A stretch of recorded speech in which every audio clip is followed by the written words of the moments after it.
The difference between the logical data modeling and the conceptual data modeling is, in conceptual data modeling we are making ERDs, we are reading that ERD via business rule. What properties that business rule contains, that are the cardinality of relationship, the type of relationship, and the degree, the relationship name, the entity's name, we have discussed in our previous lecture number 4, that is the conceptual data modeling. Okay, in today's lecture we have covered in our on campus till properties of relation. We have studied the requirement for a table to qualify as a relation. Please note that at the end of the slide, all relations tables must be in first normal form to maintain a relation. For example, otherwise we can call that relation as a by terminology table. The difference between table and relation is relation contains some, yeah, qualifies some properties that we have discussed in our last lecture. There are two examples that I said. You have to done these example by yourself and to know why this is not a relation and why this table is a relation. So you can answer that. Anyone from class, please raise hand and tell me why this table is a relation and why this table is not a relation. What is the difference between the structure? That table is termed as a relation and that is not a relation. Anyone from class, please raise hand.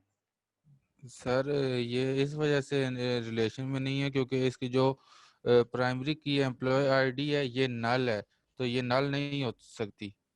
नहीं होगा sir, क्योंकि नहीं जब होगा। नल ही नहीं हो सकती तो नल किस तरह होगा, क्योंकि रिलेशन में आप किस तरह होगा जब। आतिफ, आतिफ, आप यस अपने सर। स्टेटमेंट को थोड़ा सा ट्यून अप करो, क्योंकि आप जब नल नहीं होगा तो वो रिलेशन होगा, जब नल है तो वो रिलेशन नहीं है।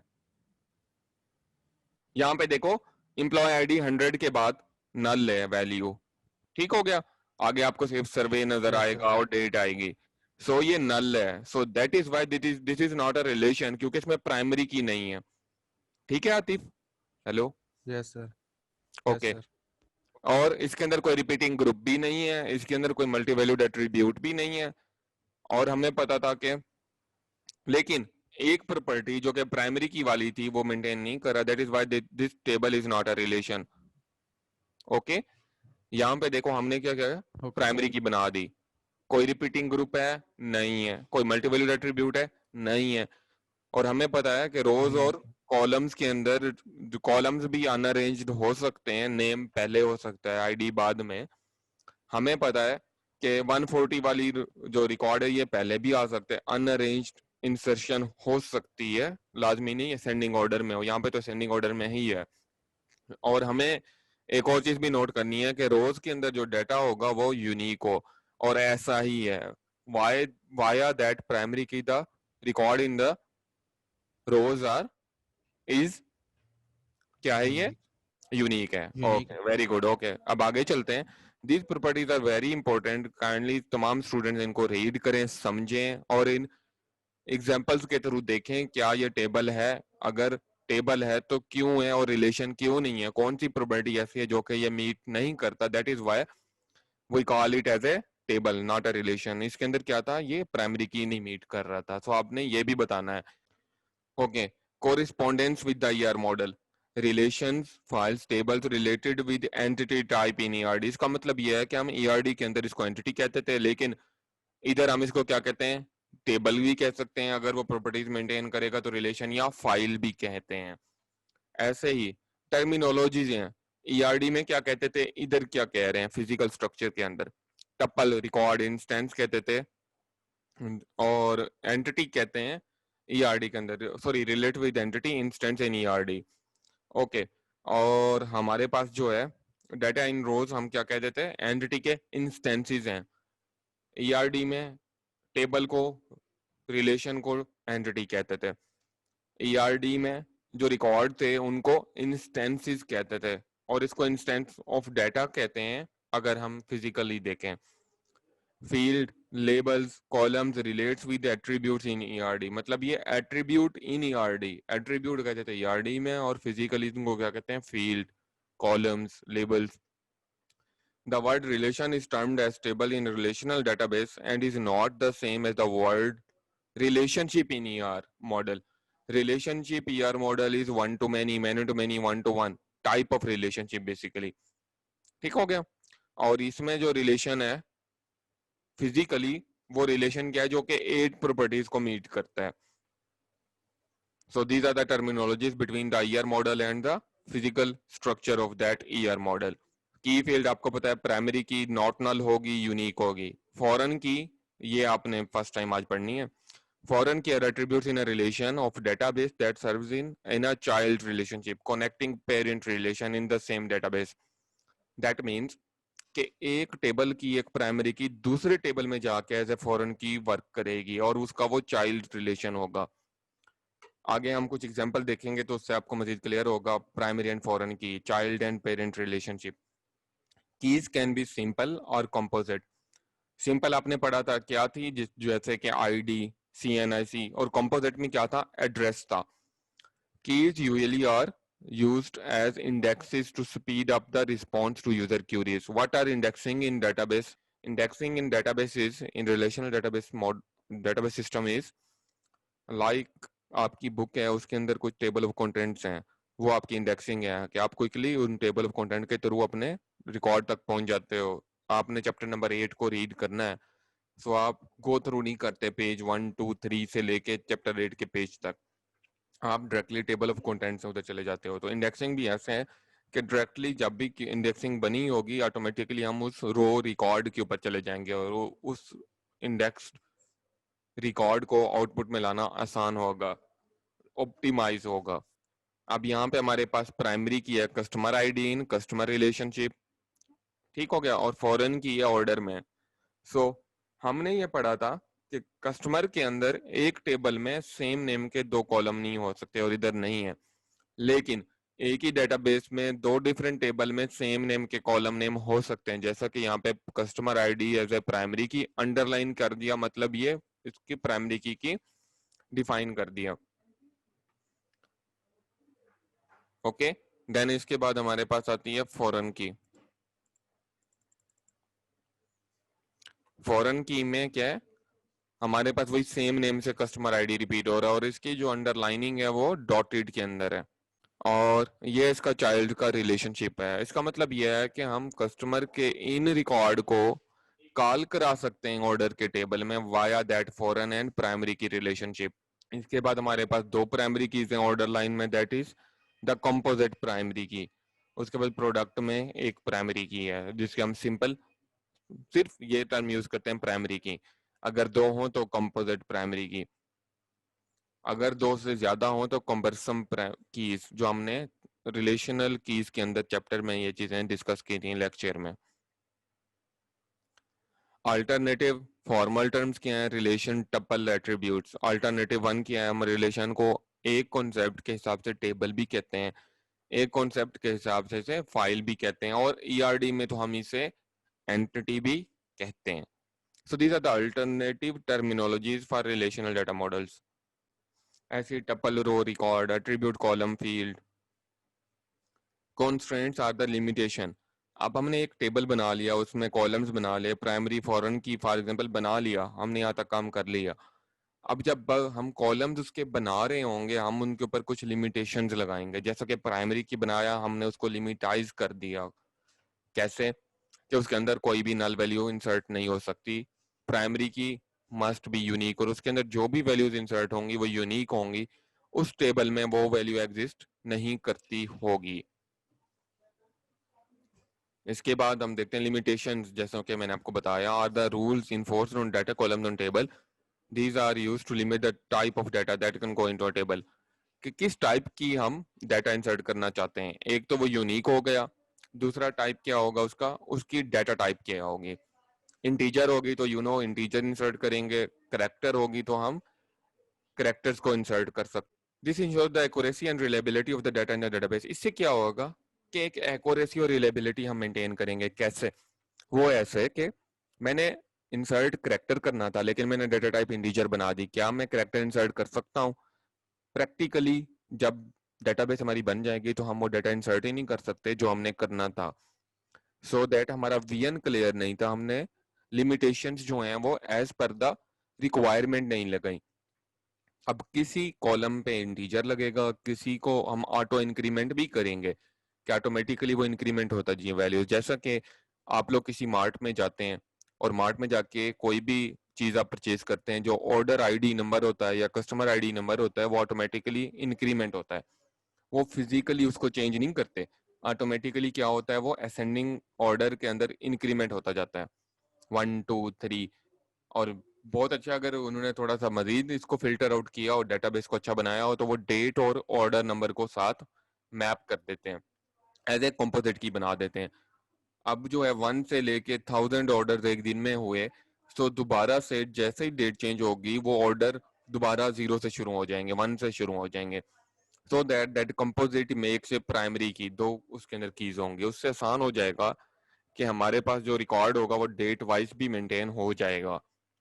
सो ये सारा कुछ है कि हमारी जो है एक्यूरेसी वो हमने कैसे मेंटेन करनी है, वो according to the situation, according to the product, according to the environment, according to the end user requirement, ये सब कुछ देख के हम लिमिटेशंस लगाते हैं, रिस्ट्रिक्शन लगाते हैं, सारा कुछ करते हैं ये। ठीक हो गया। आगे है जी नॉट नल कॉन्स्ट्रेंट। अब एक प्राइमरी की है और जब हम प्राइमरी की बनाते हैं ऑटोमेटिकली हम नॉट नल कर देते हैं और वो यूनिक भी होती है। अगर एक कॉलम है, मैं नॉट नल का चेक उस पर अलग लगा दूं और यूनिक का चेक अलग से लगा दूं, लेकिन मैं उसे प्राइमरी की ना मेंशन करूं। सो एक लॉजिकल क्वेश्चन है आप सबसे, you can raise hand and answer that question. एक की है, मैंने उस पर नॉट नल का चेक लगाया और उसे यूनिक का चेक भी लगा दिया, लेकिन उसके ऊपर प्राइमरी की नहीं इंप्लीमेंट की। क्या उसे प्राइमरी की बन जाना चाहिए after that both check implementation? Primary key बन जाएंगी। प्राइमरी की डेफिनेशन ही यही है। ऑटोमेटिकली आप देखेंगे जो आपकी की होगी वो येलो की बन के आ जाएगी, जो उसका साइन है प्राइमरी की का सीक्वल के स्ट्रक्चर के अंदर। कि प्राइमरी की प्रॉपर्टीज हैं क्या, it must be unique and it must be not null. और हम दोनों चेक अलग से भी लगा सकते हैं, जैसे कि आप अभी देख रहे हैं नॉट नल कॉन्स्टेंट, ये नॉट नल का चेक ही है जो कि हम इंश्योर कराते हैं कि the that specific column doesn't contain any null value. Default constraint provide a default value for a column when none is specified. For example, हम ऑटो इंक्रीमेंट का चेक लगाते हैं बाय डिफॉल्ट, ठीक है, स्ट्रक्चर को बनाते हुए। अगर हम चाहें तो उसके अंदर वैल्यू भी हम खुद इंसर्ट कर सकते हैं, अगर करेंगे तो ओके, अगर नहीं करेंगे तो बाय डिफॉल्ट वो इंक्रीमेंट हो जाएगी। प्राइमरी की आपको पता है, check constraint is to check and ensure that all values in a column satisfy certain condition. For example, मैं ये चाहता हूं कि मेरे इस कॉलम में जो वैल्यूज इंसर्ट हों वो ग्रेटर देन 100 हो। सो मैं ये check implement by DDL command, जब मैं उसको बनाऊंगा, उस कॉलम को स्ट्रक्चर करूंगा, तो ये चेक उसमें इंप्लीमेंट हम कर सकते हैं। अब आ जाते हैं इंटीग्रिटी कॉन्स्ट्रेंट। ये बेसिकली हमारी लिमिटेशंस हैं, लाइक डोमेन। डोमेन क्या थी, डेटा टाइप थी, जो डेटा टाइप आप बनाएंगे वो इंटीग्रिटी कॉन्स्ट्रेंट के अंदर आएगी। और ये कुछ अलग अलग चेक आप टाइप ऑफ कंस्ट्रेंट, ये अलग अलग हम चेक लगा सकते हैं, जैसा कि मैंने आपको यूनिक का भी बताया, यहाँ पे मेंशन नहीं है बट यूनिक चेक भी हम लगाते हैं। इसके बाद entity integrity. Entity integrity means कि उस एंटिटी के अंदर हर वैल्यू यूनिक हो। और ये हम कैसे अचीव करेंगे, बाय इंप्लीमेंटिंग प्राइमरी की या by implementing on a specific column a unique and not null check separately, फिर भी हम प्राइमरी की ही बना रहे हैं। Entity integrity means no primary key attribute have null value. All primary key fields must contain unique data. ये entity पूरे एक टेबल में हर वैल्यू यूनिक होनी चाहिए, इसका मतलब ये है। देन हमारे पास कुछ यहाँ पे डोमेन है, डाटा टाइप है, करेक्टर हो गई, इसके बारे में बताया हुआ description, set of all possible customer ID, customer ID हो सकता है, मतलब इस टाइप का कस्टमर आईडी है, उसका हमने करेक्टर रख दिया। जैसा कि आपका जो यूईटी का रोल नंबर है उसमें करेक्टर भी आते हैं, इंटीजर्स भी आते हैं, दैट इज वाई यहाँ पे करेक्टर रखा, इंटीजर नहीं रखा। इसी तरह कुछ एट्रीब्यूट्स हैं और उनकी डोमेन है, उसकी डिस्क्रिप्शन प्लस डाटा टाइप का नाम है। जैसा कि आपने अभी पढ़ा डोमेन कॉन्स्ट्रेंट, तो ये जब डाटा टाइप लगाएंगे तो हम डोमेन इंटीग्रिटी कॉन्स्ट्रेंट्स को इंप्लीमेंट कर रहे हैं बेसिकली। ओके जी, इसके बाद आ जाते हैं रेफरेंशियल इंटीग्रिटी। ये बहुत इंपॉर्टेंट है। इसके अंदर बेसिकली फॉरेन की डिफाइन की, लेकिन उसके मजीद प्रॉपर्टीज हैं। हम फॉरेन की 3 टाइप की इंप्लीमेंट कर सकते हैं। प्राइमरी तो फॉरेन की हम, एक है रिस्ट्रिक्शन, एक है कास्केडिंग और एक है सेटोनल। ये नोट कर लें आप लोग। स्टूडेंट सबसे ज्यादा ये भूल जाते हैं कि जब फॉरेन की बनानी है तो कौन सा टाइप इसका यूज करना है। फॉर एग्जांपल रिस्ट्रिक्ट में क्या होता है, डोंट अलाउ अपडेट और delete of parent side record if related record that exist in dependent side. अगर हम कोई रिकॉर्ड डिलीट करें तो रिकॉर्ड डिलीट ना करने दें, फॉरेन की का भी और प्राइमरी की का भी, जब ये primary to foreign key relationship में हो। अच्छा जी, करना है और जरूर हमने करना है। सो हम क्या करेंगे, पहले इस मींस के प्राइमरी और फॉरेन की का रिलेशनशिप ड्रॉप करेंगे, देन हम कर सकते हैं cascade, automatically update and delete dependent side, मतलब फॉरेन की साइड पे जब अपडेशन करें तो दूसरी साइड पे भी अपडेशन हो जाए। Set to null, the foreign key in the dependent side set to null if deleting from the parent side. जब हम कोई डाटा डिलीट करें तो इस स्पेसिफिक डाटा के अगेंस्ट, प्राइमरी की के अगेंस्ट जो फॉरेन की का वो सेम रिकॉर्ड होगा, नंबर होगा, वो 0 हो जाए, लेकिन फॉरेन की में वो पूरी रो को डिलीट ना करे। इसके बाद हमारे पास 2 रिलेशन है, एट्रीब्यूट्स हैं, और इनका प्राइमरी और फॉरेन की का रिलेशनशिप बना हुआ है। For example branch number, branch के टेबल में प्राइमरी की है और as a foreign key in staff के टेबल में आ रही है। यहाँ पे एक और स्ट्रक्चर है आपके पास, ये बताया गया कि फॉरेन की को कैसे हम डिफाइन करते हैं। अंडरलाइन क्या प्राइमरी की है, डॉटेड के अंदर फॉरेन की है। इसी तरीके से यहाँ पे कंपोजिट की है, देन आगे वो यहाँ पे हमारे पास ऐसे फॉरेन की आ रही है। अब आप ऑर्डर लाइन में देखें, ये दोनों ऑर्डर आईडी और प्रोडक्ट आईडी फॉरेन कीज भी हैं, प्राइमरी कीज भी हैं। दैट मीन्स कि ऑर्डर लाइन के टेबल में product ID and order ID are the foreign keys at first place and then the primary keys. क्या मतलब है, इनका जो डाटा होगा वो कॉल हो रहा होगा प्रोडक्ट और ऑर्डर आईडी के टेबल में से, ऑर्डर के टेबल में से as a order ID and product ID. लेकिन हम किसी भी फॉरेन की को प्राइमरी की भी बना सकते हैं। That means we can find that foreign key as a primary key as well. बात समझ आ रही है? अगर हम चाहें तो फॉरेन की को प्राइमरी की भी बना सकते हैं। दैट मीन्स क्या रिस्ट्रिक्शन हो जाएगी कि फॉरेन की वैल्यू यूनिक होनी चाहिए। मतलब ये कि दोनों की वैल्यूज, ऑर्डर आईडी 1 1 है, 1 2 है, 2 1 है, दोबारा से हम 1 1 नहीं इंसर्ट कर सकते क्योंकि वो पहले से इंसर्ट हो चुकी है। बस इस डायग्राम में ये है कि we can form that foreign keys as a primary key and we can do that in that primary and foreign key relationship. यहाँ पे कुछ कोड है जो कि आप डीडीएल कमांड जब करेंगे या कर रहे हैं या इन फ्यूचर करेंगे तो आप इस तरह की कुछ कोडिंग करेंगे।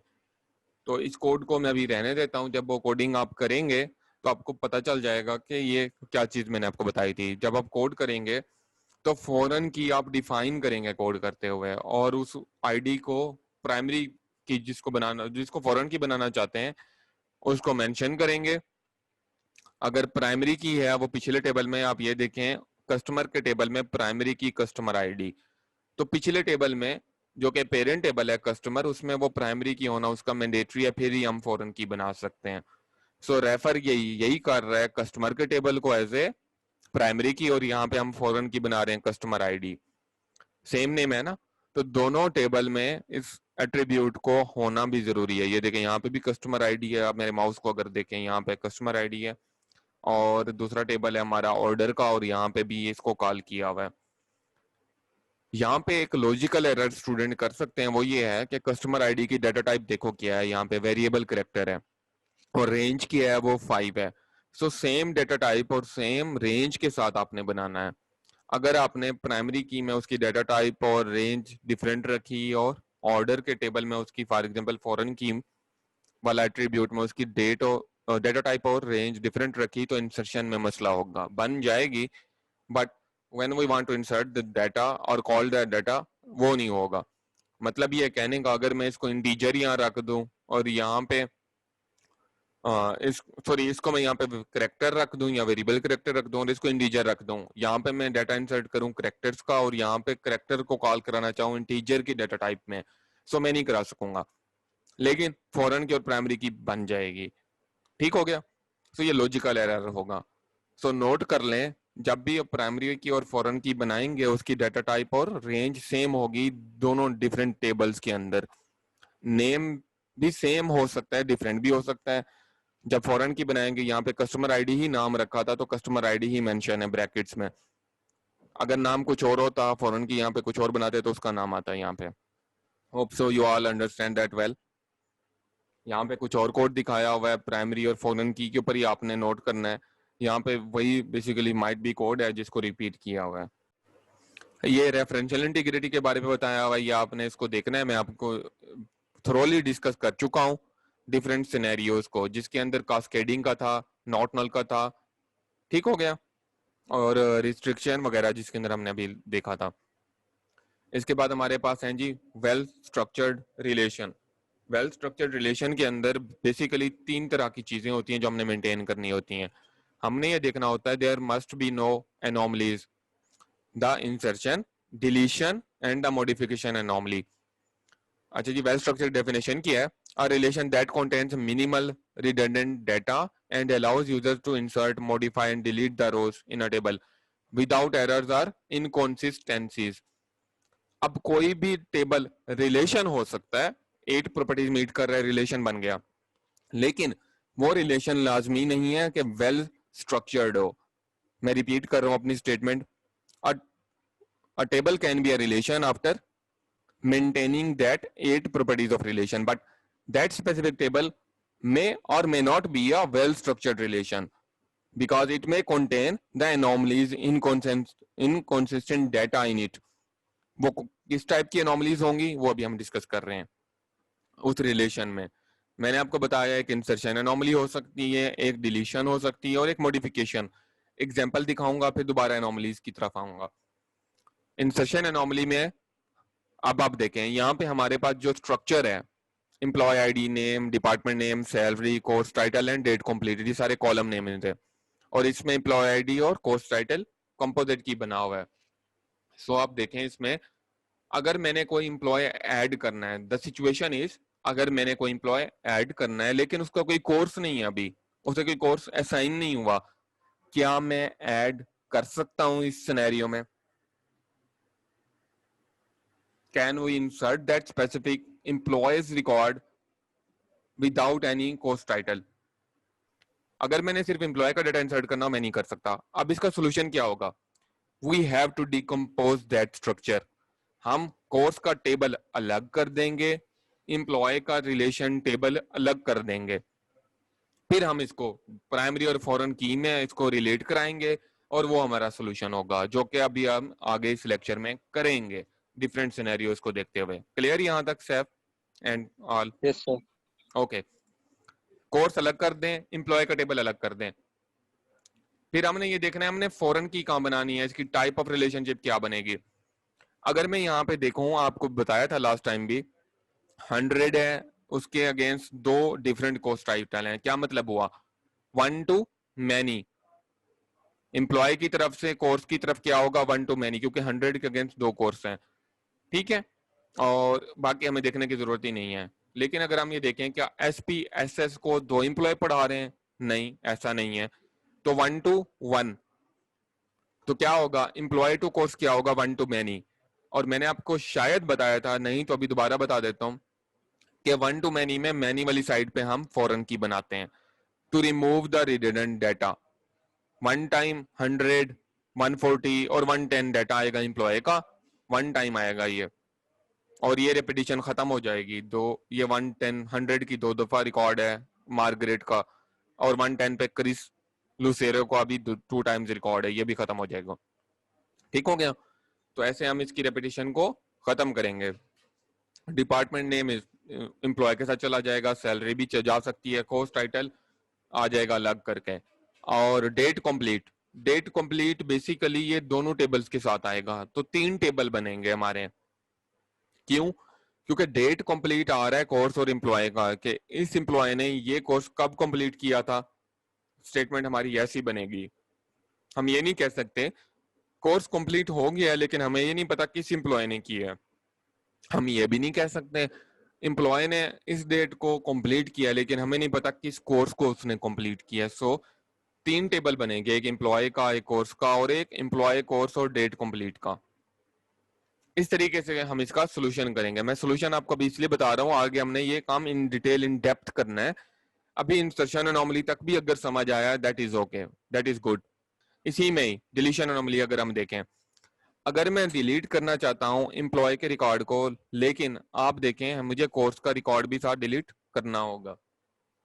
अच्छा, इसके अंदर ये है कि मैं सिर्फ कोर्स का डिलीट करना चाहता हूं SPSS का, लेकिन मुझे ये एम्प्लॉय आईडी वाला रिकॉर्ड भी डिलीट करना होगा क्योंकि ये कंपोजिट की बना हुआ है। सो ये डिलीट एनोमली है।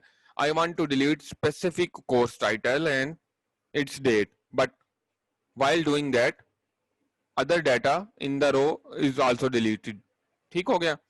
और इसमें मॉडिफिकेशन एनोमली किया है, इसके अंदर आप अगर पढ़ भी लें तो आपको आइडिया हो जाएगा। Suppose that employee number 100 gets a salary increase. We must record the increase in each of the rows of the employee.